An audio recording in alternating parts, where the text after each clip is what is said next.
बिस्मिल्लाहिर्रहमानिर्रहीम अस्सलाम वालेकुम डियर स्टूडेंट्स। इस वीडियो में हम डिस्कस करेंगे 10th क्लास मैथमेटिक्स की जो बुक है बेटा उसका चैप्टर नंबर 2 और चैप्टर नंबर 2 की जो एक्सरसाइज 2.1 है बेटा उसका क्वेश्चन नंबर 2 का लास्ट वाला फोर्थ वाला पार्ट हमने डिस्कस करना है। इस क्वेश्चन के अंदर बेटा हमें क्या दिया हुआ है, क्वाड्रेटिक इक्वेशन दी हुई है और क्या कहता है इस क्वाड्रेटिक इक्वेशन को बेटा आपने सबसे पहले जो है इसके रूट्स की इकसाम बतानी है, यानी कि इसके रूट्स की नेचर बतानी है और फिर जो रूट्स की इकसाम रूट्स की नेचर आएगी उसको आपने बेटा तस्दीक भी करनी है, वेरीफाई भी करना है इस इक्वेशन को सॉल्व करके।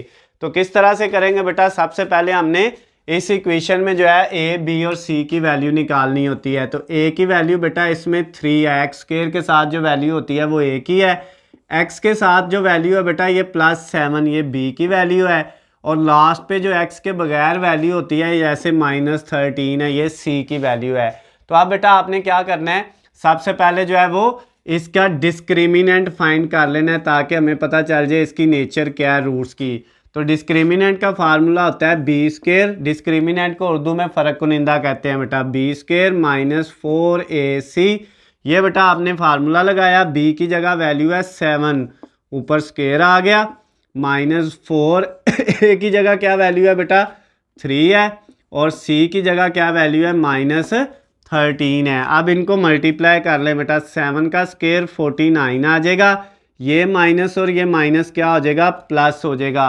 उसके बाद बेटा इन तीनों वैल्यूज़ को आपने मल्टीप्लाई कर लेना है, 4 × 3, उसके बाद बेटा मल्टीप्लाई 13, ये माइनस इस माइनस से प्लस हो गया, 4 3 और 13 को जब हमने मल्टीप्लाई किया तो ये आ गया 156। अब बेटा इन दोनों को ऐड कर लें, 156 + 49, ये दोनों जब ऐड किए तो बेटा ये आ गया 205। कितना आ गया बेटा 205 आ गया। डिस्क्रिमिनेंट का जो आंसर आया है वो 205 आ गया है।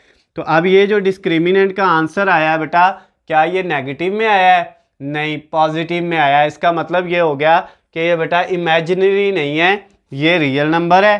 ठीक हो गया। एक तो इसके रूट्स फिर क्या हो गए बेटा, रूट्स आर रियल, यानी इसके रूट्स रियल हैं, इमेजिनरी नहीं है। नंबर 2 बेटा अगर माइनस वाले होते आंसर आता तो फिर इमेजिनरी होने थे।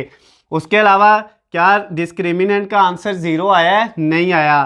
तो फिर इसका मतलब रूट्स एक तो रियल है और दूसरा फिर अनइक्वल है। अनइक्वल का मतलब बेटा बराबर नहीं है, यानी उर्दू में आप क्या लिखोगे, रूट्स हकीकी और बराबर नहीं हैं, यानी रूट्स आपके रियल हकीकी हैं और बराबर नहीं है, अनइक्वल हैं। अब बेटा ये चीज़ आपने साबित भी करनी है। इक्वल कब होते हैं बेटा, जब 0 आए डिस्क्रिमिनेंट का आंसर, और अनइक्वल कब होते हैं, जब 0 ना आए। इसमें 0 नहीं आया तो अनइक्वल है। उसके अलावा अगर माइनस हो तो इमेजिनरी है और अगर माइनस नहीं है प्लस में वैल्यू है तो फिर क्या है, रियल है। तो अब बेटा इसको हम जो है सॉल्व करते हैं इस इक्वेशन को। उसके लिए क्वाड्रेटिक फार्मूला लिखा वो होता है -b ± स्क्वायर रूट और स्क्वायर रूट के अंदर b² -4ac divided by 2a। ये बेटा आपने फार्मूला लिखा और इस फार्मूले में आपने वैल्यू पुट करनी है, यही वाली। तो ये इक्वेशन सॉल्व हो जाएगी, x का आंसर निकल आएगा। -b की जगह बेटा वैल्यू है 7, ये पुट किया, ये माइनस ऐसे ही ± स्क्वायर रूट, b की वैल्यू है 7, ऊपर स्क्वायर आ गया -4, a की वैल्यू बेटा हमारे पास कितनी थी 3 और c की वैल्यू कितनी थी बेटा -13। ये सारी वैल्यूज़ इसके अंदर पुट कर दी और डिवाइडेड बाय 2a की जगह बेटा 3 है। अब आगे मज़ीद इसको सॉल्व करेंगे, -7 ± यहाँ पे बेटा आपके पास 7 का स्क्वायर 49, ये माइनस और माइनस प्लस हो जाएगा। इन तीनों को मल्टीप्लाई करेंगे 156 आएगा और डिवाइडेड बाय 2 को 3 से करेंगे तो 6 आ जाएगा। उसके बाद बेटा x का जो आंसर आ गया वो आ गया -7 +- इन दोनों को ऐड करेंगे तो बेटा 205 आ जाएगा और नीचे क्या आ गया 6 आ गया। अब 205 जो है इसका स्क्वायर रूट होता है, जज़र होता है। अगर हम इसका जज़र लेके देखें तो जज़र नहीं आता बेटा, इसका इशारे में आंसर आता है, इसका मतलब इसका जज़र पूरा नहीं है।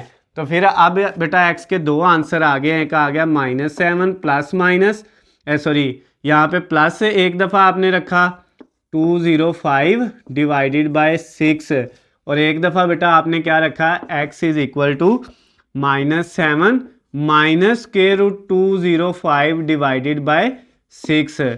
अब बेटा 2x के आंसर आए हैं, इसमें ये वैल्यू प्लस वाली और इसमें माइनस वाली, क्योंकि प्लस माइनस था। क्या ये दोनों आंसर बराबर हैं? बराबर नहीं है बेटा, वैल्यू देखने में बराबर लग रही है लेकिन इसमें प्लस हो रही है और इसमें माइनस हो रही है, तो इन दोनों का जवाब बराबर नहीं है। तो इसका मतलब रूट्स अनइक्वल है, बराबर नहीं है। और नंबर 2 बेटा जो है इसमें जो है अयोटा नहीं आ रहा दोनों के अंदर ही, तो इसका मतलब ये रियल है, इमेजिनरी नहीं है। तो इसके साथ ही बेटा जो आपका क्वेश्चन नंबर 2 का 4th वाला पार्ट था वो कंप्लीट हो गया है। Exercise 2.1 chapter number 2 10th class mathematics का। अगर बेटा इसमें कोई भी मसला हो, किसी भी जगह से आपको इसमें समझ ना आई हो, तो नीचे स्क्रीन पे आपको मेरा नंबर नज़र आ रहा है, आप मुझे कॉल करके मैसेज करके या कमेंट्स में मुझसे पूछ सकते हैं। उसके अलावा बेटा अगर आपको किसी भी सब्जेक्ट के हलशुदा नोट्स, गेस्ट पेपर या पेपर पेयरिंग स्कीम चाहिए तो उनका लिंक नीचे डिस्क्रिप्शन में दिया हुआ है, वहाँ से जाके आप डाउनलोड कर सकते हैं। वीडियो पसंद आती है तो बेटा इनको ज़्यादा से ज़्यादा लाइक और शेयर करना है, चैनल को सब्सक्राइब कर लेना है ताकि आपको हमारी आने वाली तमाम नई वीडियो अपडेट बआसानी मिल सके। अल्लाह हाफिज़, खुश रहें।